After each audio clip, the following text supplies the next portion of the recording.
Hello' friends, মই তোমালোকৰ লগত আজি মেথছ কনচেপচুৱেল ট্ৰিক 17 ষ্টাৰ্ট কৰিব লৈছোঁ। এনেকুৱা ধৰণৰ কুৱেশ্যনখিনি কেনেকৈ কৰিব লাগে সেইটো তোমালোকে চাই ল'বা।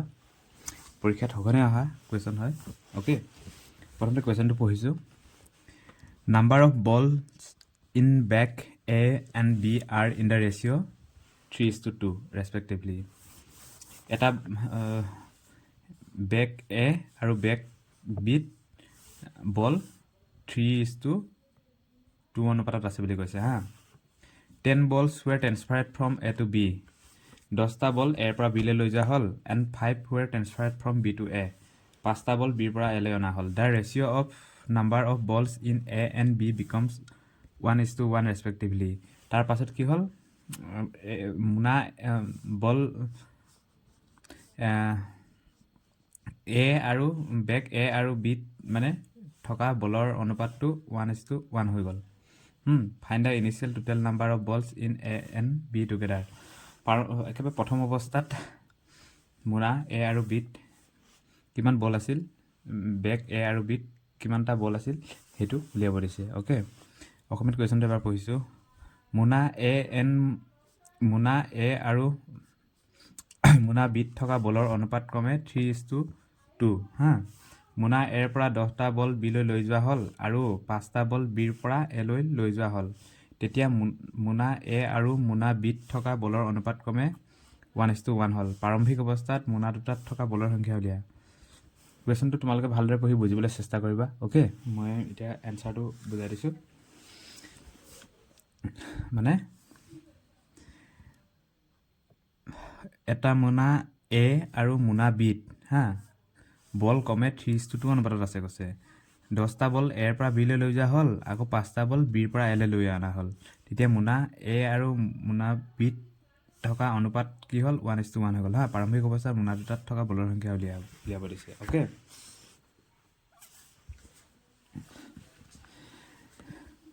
ইয়াত এটা কথা তোমালোকে মন কৰা, সাল সলনি কৰাৰ পাছতো প্ৰথম অৱস্থাত যিমানটা বল থাকিব ইনিচিয়েলত আৰু ফাইনেলতো বলটো একেই পৰিমাণ থাকিব, অকল সাল সলনিহে হৈছে। অ'কে, এনেকুৱা ধৰণৰ কুৱেশ্যনখিনি প্ৰথমতে কি কৰিব লাগিব, প্ৰথম বল কি অনুপাতত আছিলে, ৰেচিঅ' 3:2 লিখিবা, 3:2। তাৰপিছত ফাইনেল পৰ্যায়ত ৰেচিঅ' কি হৈ গ'ল, 1:1। এতিয়া ইয়াত কেইটা বল আছিল, 3 + 2 কিমান, 5টা বল। ইয়াত 1:1 2টা। এতিয়া ইয়াত যিমানটা বল থাকিব ইয়াতো সমানে থাকিব নহয় জানো, সেইকাৰণে এইকেইটা আমি সমান কৰিব লাগিব। অ'কে, এইকেইটা সমান কৰিবলৈ আমি এলচিএম ল'ব লাগিব। 3 আৰু 2 যোগ কৰিলে কিমান হ'ব, 5। ইয়াতো 5টা বনাব লাগিব, ইয়াতো 5টা, ইয়াতো 5টা হ'ব লাগিব। এতিয়া ইয়াত 5 আৰু ইয়াত 1 আৰু 1 কিমান হ'ল, 2।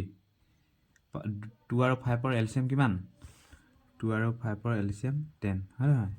সেইকাৰণে ইয়াতো 10টা, ইয়াতো 10 বনাব লাগিব। ইয়াতো 10 বনাবলৈ ইয়াত 5এ পূৰণ কৰি দিম, ইয়াত 2এ পূৰণ কৰি দিম। কি হ'ব, ইয়াতো সমান বনাব লাগিব। ইনিচিয়েল পৰ্যায়ত যিমান আছিলে বল আৰু ফাইনেল পৰ্যায়ত যিমান আছিলে সেই বলকেইটা আমি ইকুৱেল কৰিব লাগিব। ইকুৱেল কৰিবলৈ প্ৰথমতে আমি চাব লাগিব 3 + 2 কিমান হ'ল, 5 আৰু 1 + কিমান, 2। 5 আৰু 2ৰ এলচিএম ল'ব লাগিব। এলচিএম কিমান হ'ব, 10। ইয়াতো 10, ইয়াতো 10 বনালে আমাৰ সমান হৈ যাব। অ'কে, এতিয়া আমি এইটো কৰোঁ, 2 × 3 = কিমান, 6 আৰু 2 × 2 =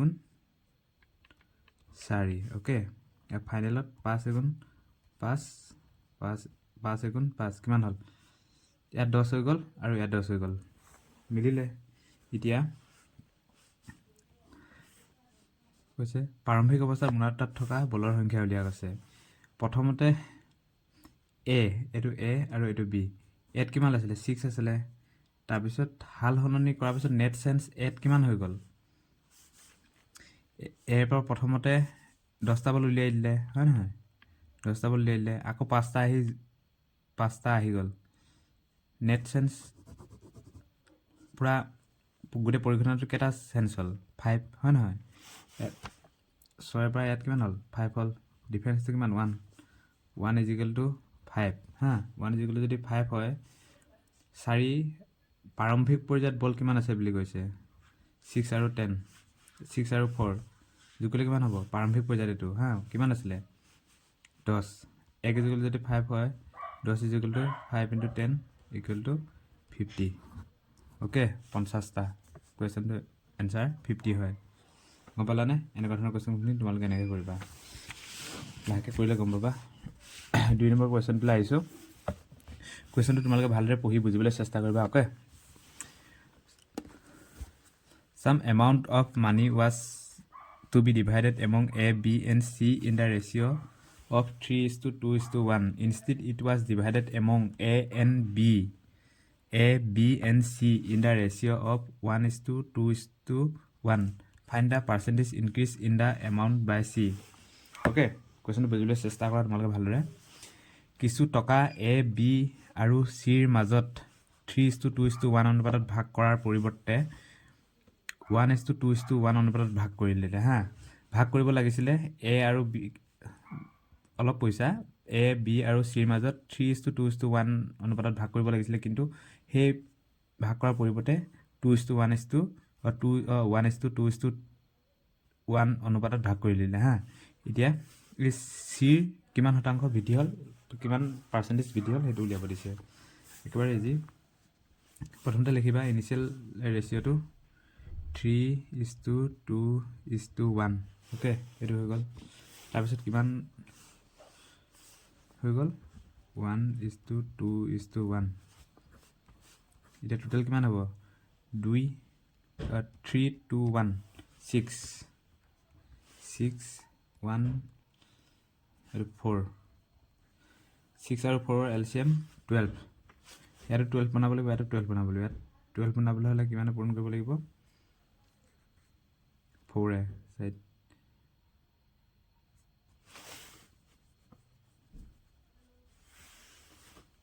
যে 12 বনাবলৈ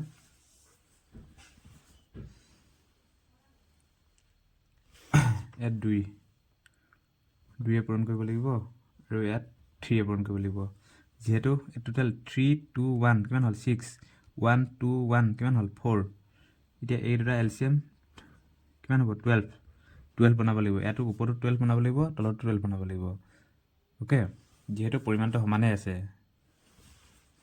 এতিয়া 12 বনালে 2 3 গুণ 6 2 2 গুণ 4 2 গুণ 2 3 গুণ 3 3 2 গুণ 6 3 গুণ 3 ওকে এইটো হৈ গ'ল এইটো A এইটো B C তাৰপিছত কুৱেশ্যনত সুধিছে C ৰ কিমান শতাংশ বৃদ্ধি হ'ল 2 পৰা 1 হ'ল ওকে 2 পৰা 1 হৈ 3 হ'ল তাৰমানে 1 2 ত 1% বৃদ্ধি হৈছে কিমান পাৰ্চেন্টেজ হ'লে কিমান হ'ব 50% বৃদ্ধি হ'ল এনসাৰটো ওকে একেবাৰে ইজি এইটো কুৱেশ্যন এবাৰ some amount of money was to be divided among A, B, and C in the ratio of 4:3:2.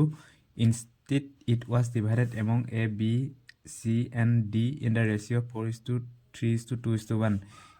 If the loss to A is 200 rupees, then what is the amount received by D?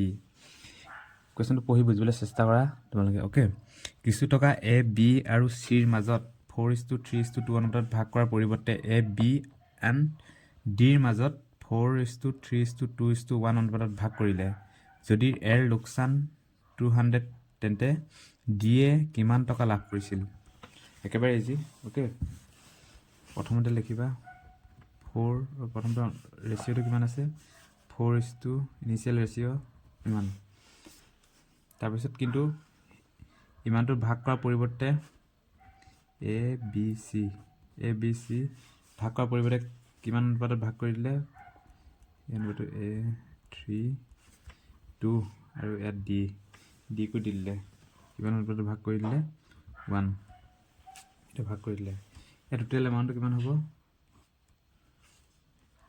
9 আৰু ইয়াৰ গিটা যোগলে কিমান হ'ব 10 এতিয়া 9 আৰু 10 ৰ LCM ল'ব লাগিব 9 আৰু 10 ৰ এলচিএম কিমান হ'ব 90 বনাবলৈ ইয়াত কিহে পূৰণ কৰিব লাগিব ইয়াত 10 পূৰণ কৰিব লাগিব আৰু ইয়াত 9 পূৰণ কৰিব লাগিব এতিয়া সেকেন্ড স্টেজ কি হ'ব চোৱা 10 4 40 is to 10 3 30 is to 10 2 20 তাৰ পাছত 4 গুণ 36 28 18 9 ওকে এতিয়া কৈছে দিয়া আছে তোমালোকে এৰ লোকসান 200 টকা এৰ লোকসান এটো এ এটো বি এটো সি এটো ডি আছিল হয় নাই এৰ লোকসান কিমান হৈছে 40 পা 36 হৈ গৈছে 4 হয় নাই 4 ইকুৱেল টু কিমান 4 ইকুৱেল টু কিমান হ'ব 200 এটাকে 1 ইকুৱেল টু কিমান 4 ইকুৱেল টু যদি 200 1 ইকুৱেল টু 50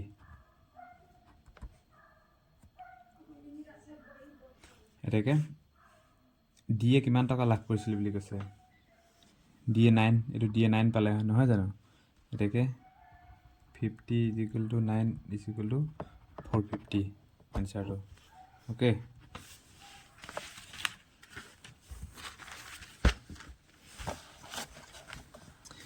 এতিয়া হেক কোৱেশ্চন এটা আৰম্ভ কৰিছো number of apple are kept in basket A, B, C in the ratio 2:3:6 if equal number of apple are added to basket A and B then the ratio become 5:7:12 find the percentage increase in number of apple in basket A okay that question to কৈছে খৰাহি A B আৰু C apple ক্ৰমে 2:3:6 অনুপাতত আছে বুলি কৈছে যদি খৰাহি A আৰু B সমানে আপেল যোগ কৰি দিয়ে তেন্তে খৰাহি A B C থকা আপেলৰ অনুপাত ক্ৰমে 5:7:12 হয় খৰাহি A কিমান শতাংশ আপেল বাহিল কৈছে ওকে খৰাহি A B C তিনটাত আপেল ক্ৰমে 2:3:6 অনুপাতত আছিল সি টুক বাদে এ আৰু বি সমানে আপেল যোগ কৰি দিলে এত যিমান যোগ কৰিছে বি খৰাহিটো সিমান আপেল যোগ কৰাৰ পিছত ৰেশিও হৈ গল 5:7:12 খৰাহি এত কিমান শতাংশ আপেল বাহিল কৈছে ওকে একেবাৰে ইজি 2 ইনিশিয়াল ৰেশিও 2:3:6 ফাইনাল ৰেশিও কিমান হ'ব ফাইনাল ৰেশিও কিমান 5:7:12 ওকে ইয়াত তোমালোকে মন কৰিবা এটা কথা সিটো একো খৰাহি সিটো একো আপেল এড কৰা নাছিলে হয় নহয় হেকানে এড এটো যিমান থাকে নহয় এড যিমান থাকে এই সিটো একে থাকিব হেকানে আমি এটো সেম কৰিব লাগিব সেম এড 12টা আছে যদি এটো 12টা বনাব লাগিব হেকানে আমি কি এটা পূৰণ কৰিম এড 2 এটা পূৰণ কৰি দিব লাগিব C2 ইকুৱেল কৰিবলৈ কাৰণ C2 তে আমি এড কৰা নাই এড যোগ কৰিছে এ খৰাহিত যোগ কৰিছে বি খৰাহিত যোগ কৰিছে কিন্তু C খৰাহিত যোগ কৰা নাই এতিয়া হ'ব এটো 12 বনাব লাগিব ওকে কি হ'ব 2 গুণ 4 2 3 গুণ 6 2 6 গুণ 12 তাৰপিছত এটো একে থাকিব 12 7 12 একে থাকিব এইটা এটা সেম হৈ গল C খৰাহিত কাৰণ একো যোগ কৰা নাই ওকে এতিয়া খৰাহি এত কিমান শতাংশ আপেল বাহিল 4 বা কিমান 1 হৈ গল 1 বাহিল এটাকে কিমান শতাংশ কৈছে 4 ত 1 বাহিল পার্সেন্টেজ হলে 25% आंसर